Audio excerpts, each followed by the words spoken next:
Jalani hari dengan 3 wajib, wajib iman, wajib aman, wajib imun. Berolahraga, riang gembira, mencegah kita jatuh sakit. Makan bergizi tiap hari, tidur cukup itu pasti. Dan jangan lupa nih, berdoa tiada henti, wajib iman, aman, imun. Pakailah maskermu, Jagalah jarakmu, cuci tanganmu selalu. Kita raih bahagia dengan iman, aman, imun. Badan sehat, bangsa kuat. Kita raih bahagia dengan iman, aman, imun. Badan sehat, bangsa kuat.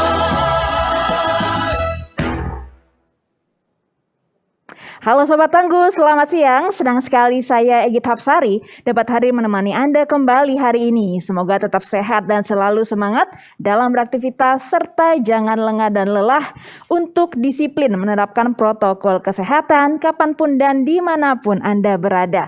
Jangan lupa pula untuk mengurangi kegiatan yang berpotensi menimbulkan kerumunan.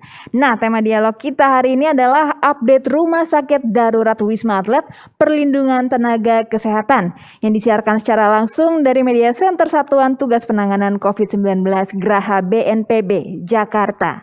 Sobat Tangguh, seiring dengan terus meningkatnya kasus terkonfirmasi positif COVID-19, penambahan kasus kematian tenaga medis dan kesehatan terus tak terhindarkan. Hingga Rabu 27 Januari 2021, Ikatan Dokter Indonesia melaporkan sebanyak 647 petugas medis dan kesehatan meninggal akibat COVID-19, mengalami kenaikan sebesar 5 kali lipat sejak awal pandemi. Hal ini merupakan yang tertinggi di Asia Tenggara dan ketiga di dunia. Karena itu perlindungan terhadap tenaga medis dan kesehatan perlu dioptimalkan. Bagaimana perlindungan tenaga medis dan kesehatan dapat berlaku optimal sehingga penanganan pasien COVID-19 dan keselamatan para pejuang kemanusiaan ini berjalan selaras. Telah hadir siang hari ini narasumber kita yang pertama, Maijen TNI Dr. Tugas Ratmono SPS Mars MH selaku Koordinator Rumah Sakit Darurat COVID-19 Wisma Atlet. Halo, selamat siang. Selamat Dr. siang, Tugas. Mbak Egy. Ya. Sehat juga ya? Alhamdulillah. Sehat, selalu, alhamdulillah Mbak Egy. sehat selalu ya, dan semangat bertugas. Ya. Oke, narasumber kedua berikutnya yaitu Dr. Maria Mubarika selaku Bidang Perlindungan Tenaga Kesehatan Satgas Penanganan COVID-19 yang merupakan bidang baru nih dalam struktur Satgas. Halo, terima kasih Dr. Maria telah bersedia bergabung bersama kami. Sehat ya, Dok ya? Terima kasih Mbak Egy, terima kasih. Sehat, alhamdulillah. Terima kasih kembali, alhamdulillah sehat-sehat ya. Nah Sobat Tangguh, sebelum mulai perbincangan, sebagai informasi seperti biasa, kondisi studio telah disanitasi, mikrofon yang kami gunakan juga sudah didisinfeksi, dan kami juga senantiasa menjaga jarak serta tetap mengenakan masker. Talk show ini ditujukan untuk semua kalangan, dan sebelum kita mulai diskusi seperti biasa, kita akan gunakan hand sanitizer terlebih dahulu. Silakan Dokter Tugas. Ayo, makasih.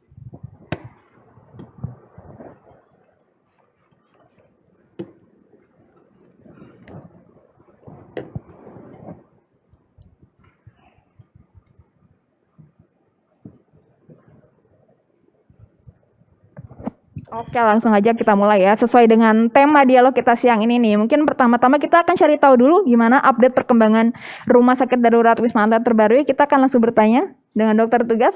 Dokter Tugas, ini kabar baik ya? Tadi ya disebutkan. Ya, alhamdulillah baik. Alhamdulillah, semangat terus ya. Nah, Dokter Tugas, ini kan hari Senin kemarin tingkat keterisian di Wisma Atlet ini mencapai 58,7% ya.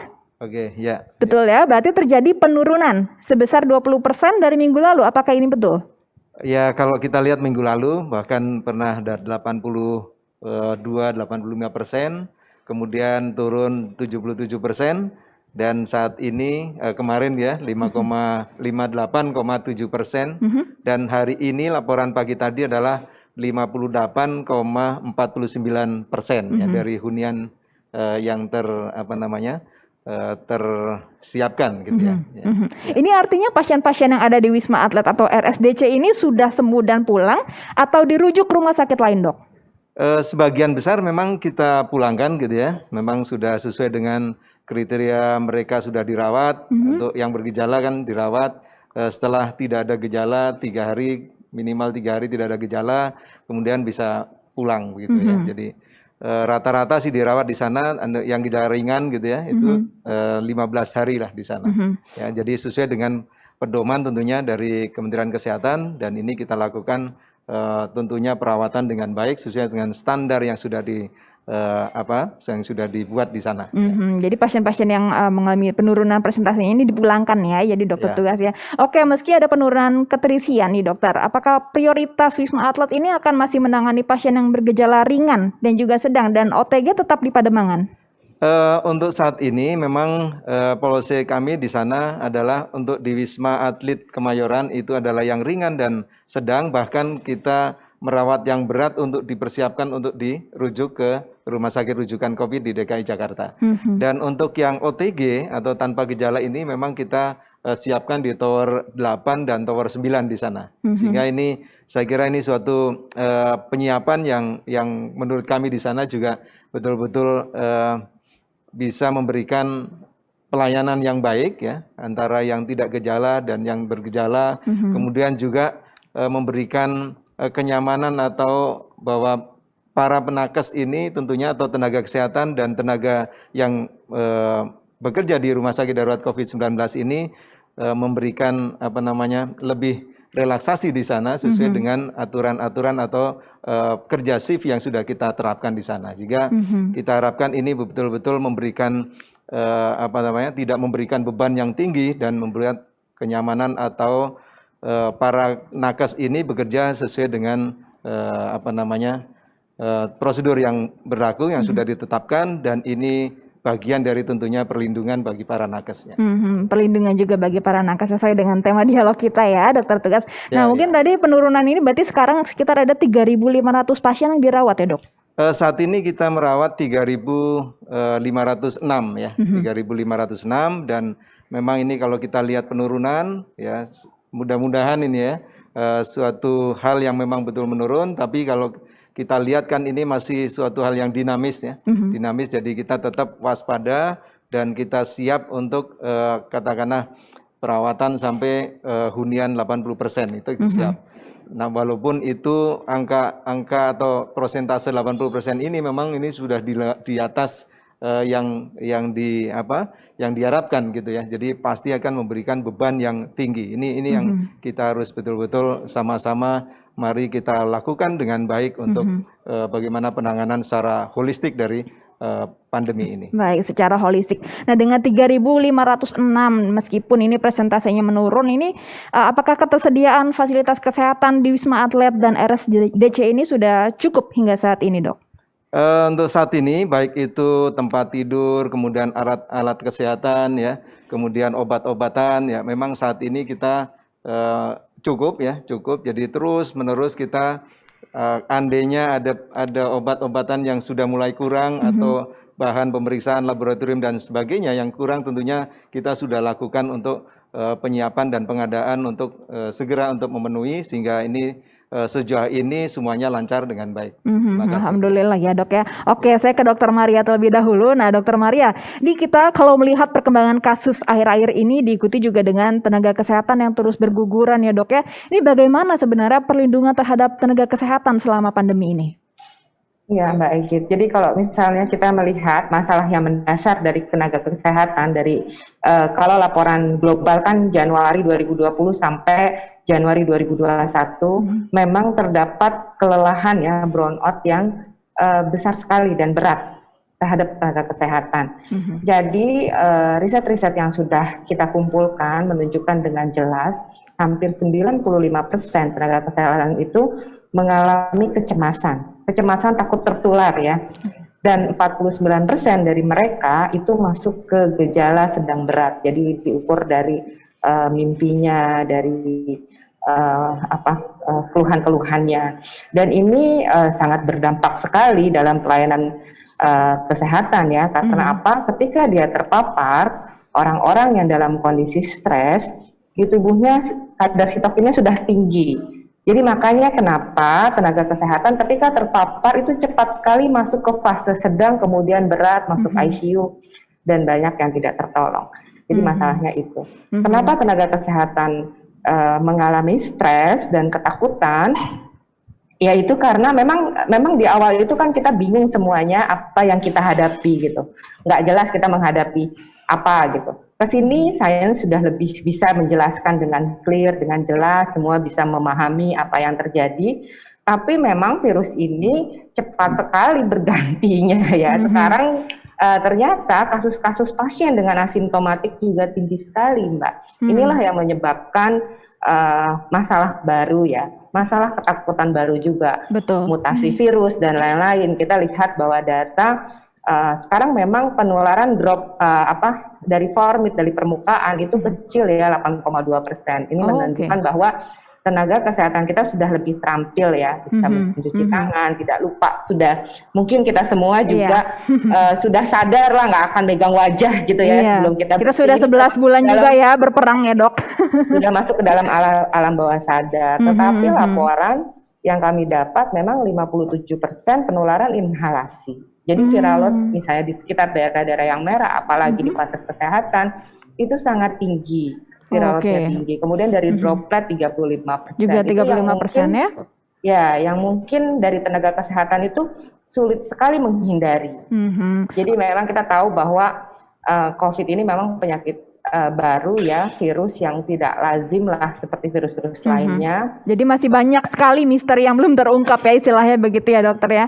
Nah tadi tenaga kesehatan yang mengalami burnout atau kelelahan secara fisik mental ini meliputi profesi apa aja dok? Apa cuma dokter, perawat, dan apoteker atau ada tenaga medis lainnya yang tergabung di dalamnya? Iya, jadi hampir semua ya. Kalau kita lihat memang terbanyak itu dokter, perawat, kemudian bidan, kemudian yang dokter gigi juga ya, dokter gigi setelah bidan dan perawat, karena mungkin dokter gigi lebih banyak yang kan dokter gigi itu kalau semua harus memakai masker, dokter gigi harus buka masker gitu, jadi fasilitas lebih lengkap gitu. Nah ketika fasilitas belum lengkap, dokter gigi ada banyak yang tidak praktek ya. Jadi karena kekurangan fasilitas itu. Kemudian disusul terakhir itu memang laborat dan radiologi. Jadi benar terlihat sekali. Jadi petugas kesehatan yang melayani pasien yang mungkin melihat orang panik, dia harus memutuskan mana yang masuk ICU, mana yang harus tinggal dengan perasaan kemanusiaan, dia akhirnya tertekan. Itu yang lebih banyak cepat drop dibanding petugas lab. Tugas lab itu dia mengambil swab banyak sekali gitu, tapi dia nggak menderita mentalnya seperti yang melihat sehari-hari dalam pelayanan gitu. Kondisinya berbeda ya dok ya? Radiologi dan tugas lab dalam 1 tahun ini sekitar 15 orang yang meninggal dunia dibandingkan teman-teman perawat kita, teman-teman bidan maupun dokter yang hari-hari harus memutuskan banyak hal dengan perasaannya juga. Melihat secara langsung gitu ya dok ya. Lantas gimana nih dok supaya ini bisa jadi perhatian buat kita semua dan juga membuka kesadaran nih buat semua lapisan masyarakat supaya melaksanakan 5M dengan benar ya, karena sekarang dari 3 udah diganti jadi 5M ditambah ya, aja pakai masker, mencuci tangan, jaga jarak, menghindari kerumunan, dan mengurangi mobilitas. Gimana supaya kita tersadar gitu dok? Iya, jadi memang tenaga kesehatan berbeda dengan masyarakat. Kalau masyarakat harus menjauhi kerumunan, kalau masyarakat harus menjauhi orang-orang yang positif. Kalau dokter, bidan, perawat, dan tenaga kesehatan lainnya, dia malah harus menjemput. Jadi ketika masyarakat sakit, sebanyak apapun temannya dia nggak akan bisa bersama. Yang akan bersama mereka mungkin sampai dia sembuh atau sampai ya keadaan-keadaan yang tidak diinginkan, dia hanya bersama dengan tenaga kesehatan. Jadi tenaga kesehatan lah yang menemani dia, jadi dia nggak bisa. Keterpaparan yang terus-menerus itu sebenarnya ya, mungkin kalau disuruh memilih dia akan memilih yang lain. Tapi ini kan pekerjaan yang benar-benar panggilan jiwa. Panggilan jiwa. Tidak ada pilihan lagi, siapa lagi yang harus menyelesaikan kalau bukan kita semua. Jadi dengan resiko yang begitu besar, dalam negara yang pengendalian COVID baik sekalipun, resiko tenaga kesehatan adalah 3 kali lipat. 3 kali lipat sama ya, jadi ya? Masyarakat. Jadi dia punya masalah tersendiri, Mbak, nggak bisa disamakan dengan masyarakat. Oleh karena itu, saya mengapresiasi setinggi-tingginya pada BNPB, pada pemerintah yang mempunyai perhatian khusus lah pada tenaga kesehatan. Memang 1 tahun ini sudah terjadi burnout yang mungkin banyak Cukup parah sekali ya. Dan kita sudah berkumpul semuanya bersama-sama perhimpunan, kemudian dari organisasi profesi yang lain memikirkan langkah-langkah yang terbaik, kebijakan-kebijakan yang diterobos, Oke. supaya kita bisa sama-sama menyelamatkan ya. Hari ini Kan- kita launching headline service 117 extension 3. Oke, Jadi 117. semua tenaga kesehatan yang mempunyai masalah kesehatan bisa langsung telepon ya. 117 ini khusus untuk tenaga medis, Dok? Itu account-nya dari BNPB, tapi nanti pilih bahasa Indonesia atau bahasa Inggris, kemudian pilih extension 3. Ya, Oke. ini sebenarnya salah satu cara kita membeli rasa takut karena berseliweran terus di WhatsApp grup orang butuh, orang kondisi buruk, Betul. mondar-mandir itu kan menyebabkan kepanikan. Jadi kita ambil semua, raup semua dalam headline 117 extension 3 supaya teman-teman tenaga medis dan tenaga kesehatan lebih tenang dalam menjalankan tugas, tidak melihat yang serem-serem terus lah. Karena tenaga kesehatan ini kan garda terdepan ya, pahlawan kita semua ya. Baik Dokter Maria, saya kembali ke dokter tugas nih. Dokter tugas ini kan seperti yang tadi Dokter Maria sampaikan, ternyata tenaga medis ini mengalami burnout yang cukup parah karena berhadapan langsung ya dengan pasien dan dengan segala situasi kepanikan di ruang UGD atau rumah sakit. Nah, kalau di Wisma Atlet sendiri sejauh ini nih sudah 11 bulan kita menghadapi pandemi, bagaimana dinamika tenaga medis di sana? Ya, kalau tadi disampaikan oleh Dokter Mbak Rika memang betul ya, bahwa dihadapkan pada penanganan kasus, khususnya kasus-kasus yang sedang, kemudian yang berat, terutama yang berat ini ya, itu memang betul-betul bagi tenaga kesehatan, baik itu dokter, perawat dan lainnya, ini memberikan suatu beban psikologis yang luar biasa di sana. Dan saya kira tidak semuanya tenaga kesehatan juga memang betul-betul sama menghadapi orang-orang yang terpapar atau sudah menderita yang berat, katakanlah apalagi di ICU, high care unit, itu betul-betul memberikan suatu beban yang tinggi. Oleh karena itu tentunya ini menjadi suatu perhatian yang khusus, khususnya yang bekerja di ICU atau HCU atau yang di IGD, yang tentunya bebannya luar biasa. Ini mestinya harus ada suatu shift yang lebih pendek di sana mestinya, sehingga diperbanyak timnya di situ.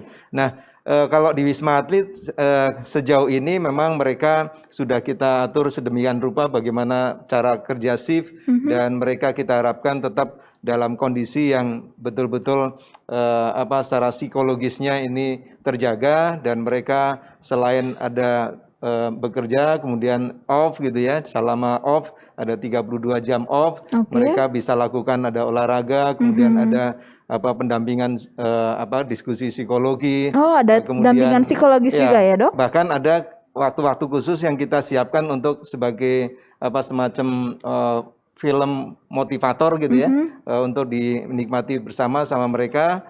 Dan juga kita lakukan katakanlah ada pertemuan untuk badminton, kemudian ada pingpong, sesuai hobi lah ya. Ada musik, dan sana kita lakukan itu di sela-sela dari mereka bekerja. Dan juga kita lakukan juga ada di sana terus in-house training katakanlah, diklat, atau belajar terus di sela-sela menangani. Ini juga saya kira bagian dari suatu hal yang untuk meningkatkan suatu psikologi mereka, supaya mereka betul-betul merasa siap dan betul-betul menghadapi itu dengan dengan tentunya dengan ikhlas, dengan riang gembira, dan tetap mengedepankan suatu protokol kesehatan yang baik, tentunya melakukan standar pelayanan atau pemberian tata laksana pada pasien dengan baik sesuai dengan standar, baik itu dokter maupun perawatnya. Jadi sejauh ini di Wisma Atlet mudah-mudahan seterusnya mereka masih dalam kondisi yang sehat masih dan semangat bugar, ya. Masih semangat gitu ya. Dan Betul. kami lihat mereka antusiasnya untuk memberikan pelayanan luar biasa di sana. Dan ini saya kira antusias ini menjadi bagian penting dari para nakes.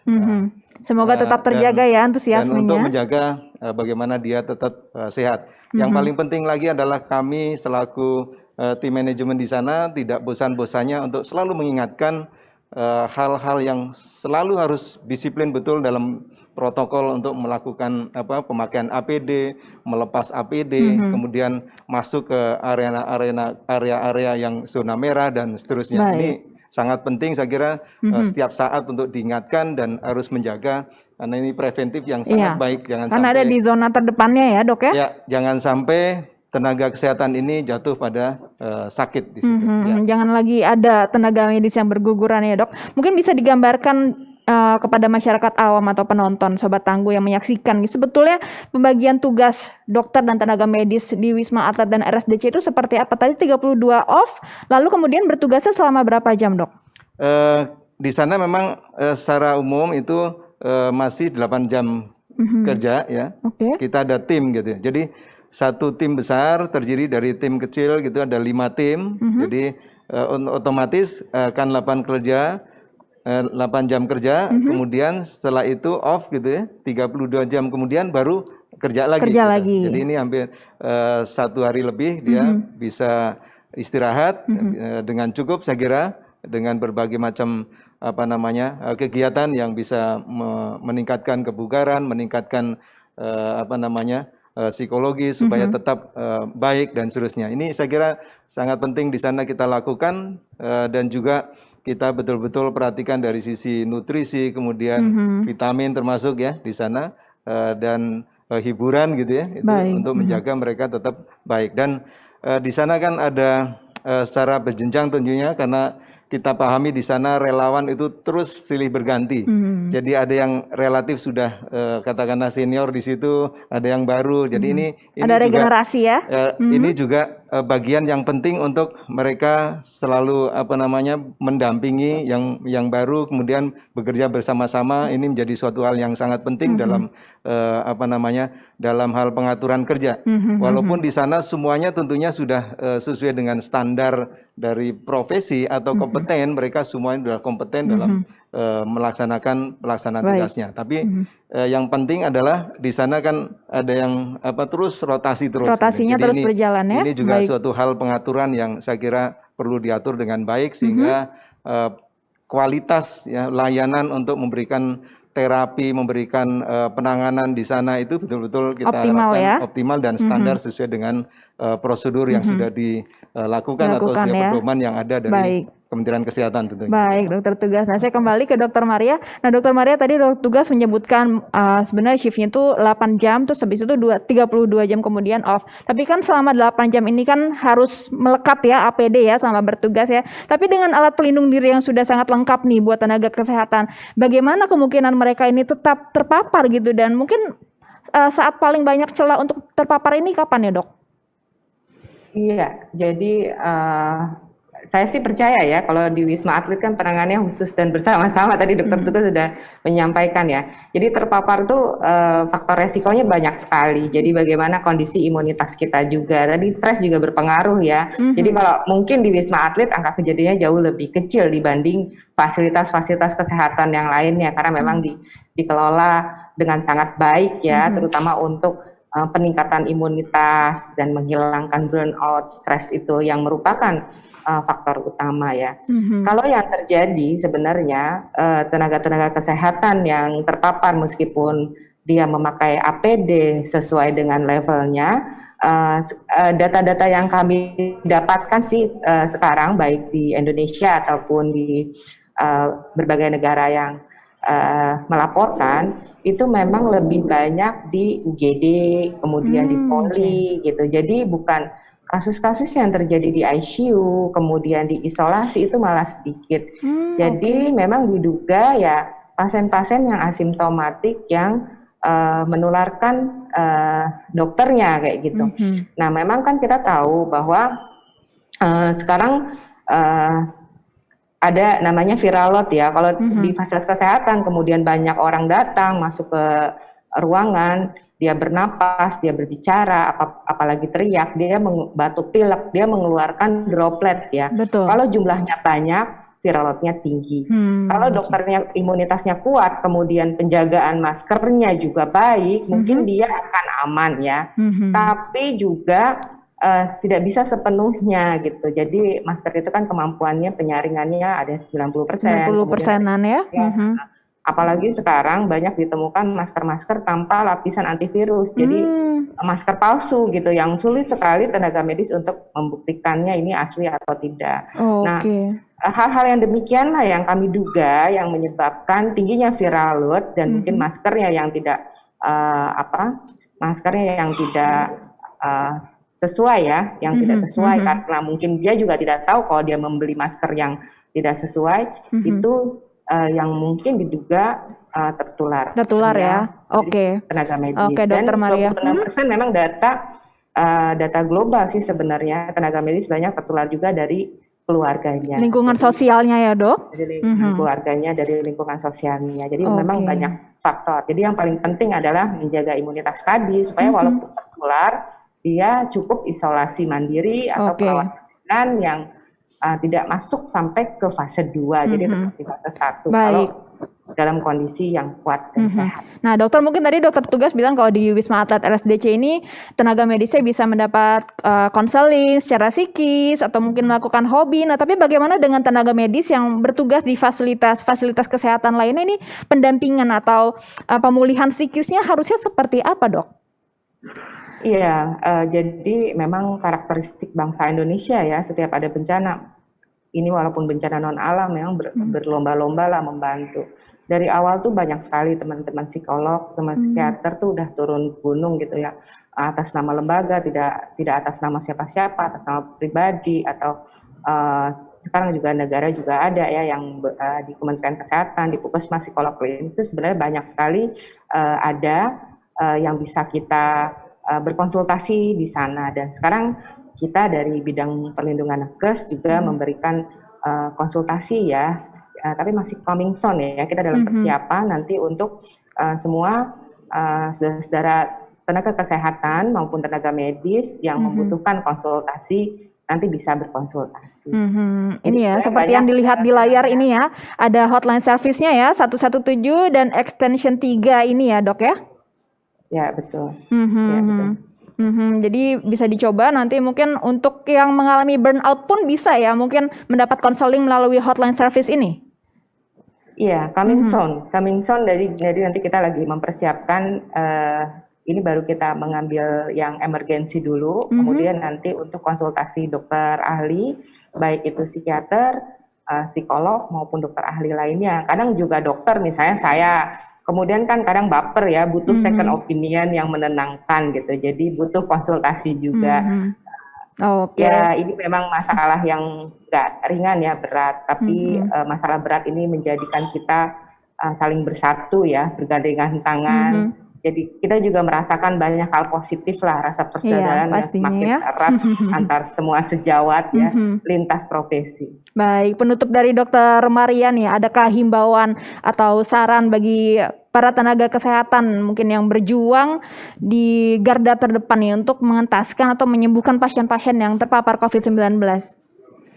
Ya, saya berpesan ya, tenaga kesehatan mesti banyak membaca jurnal-jurnal terbaru ya, informasi-informasi terkini terkait perkembangan dari pandemi COVID-19 dan juga harus bisa mengadvokasikan masalah keselamatan di fasilitas kesehatannya masing-masing ya, karena ini juga merupakan penentu ya, seperti gedung misalnya, gedung fasilitas kesehatan itu kan sebenarnya pas pandemi sudah tidak layak gitu, karena sirkulasi udara dan lain-lainnya, makanya harus ada pembersih udara khusus, kemudian juga penyinaran khusus menggunakan UV, HEPA filter dan lain-lainnya.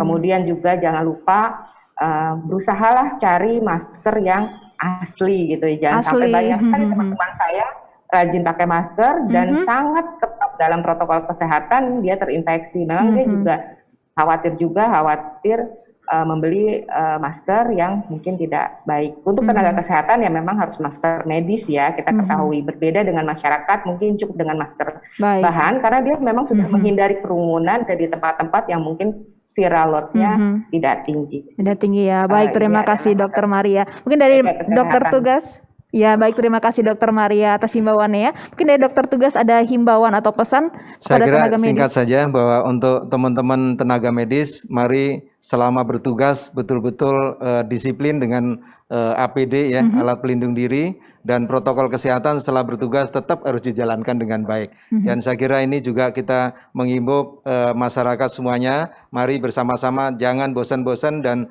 jangan kendor untuk melakukan 3M bahkan 5M, 5M. ya. Pakai masker, jaga jarak, cuci tangan, dan menghindari kerumunan serta Mengurangi mobilitas. mobilitas yang sangat tidak menguntungkan untuk situasi pandemi ini. Jadi ingat terus ya, tenaga medis itu terus berjuang terpapar resiko dan segala macam. Ayo kita pun taat ya 5M tadi ya. Baik, terima kasih dokter tugas sudah menyempatkan waktunya untuk hadir di sini. Terima kasih juga dokter Maria sudah menyempatkan waktunya melalui video conference. Semoga sehat-sehat semua tenaga medis di Indonesia ya. Baik Sobat Tangguh, tiba saatnya kita di penghujung acara. Semoga bincang-bincang hari ini dapat bermanfaat ya buat kita semua. Jangan lupa untuk selalu memakai masker dengan benar, menjaga jarak dan menghindari kerumunan, mencuci tangan pakai sabun dengan air yang mengalir, serta mengurangi mobilitas di luar rumah. Ingat pesan Ketua Satgas COVID-19 Bapak Doni Monardo, apa yang kita lakukan agar disiplin dan patuh memakai masker, menjaga jarak dan menghindari kerumunan, serta mencuci tangan belum sebanding dengan beratnya perjuangan dokter dan tenaga kesehatan yang merawat pasien di rumah sakit. Mereka yang mengabaikan protokol kesehatan sehingga menimbulkan korban jiwa, bukan hanya dimintai pertanggungjawaban di dunia, tapi juga di akhirat. Dengan demikian saya akhiri talk show kita siang hari ini. Saya Egit Hapsari bersama tim yang bertugas dan para narasumber pamit undur diri. Selamat siang dan salam tangguh.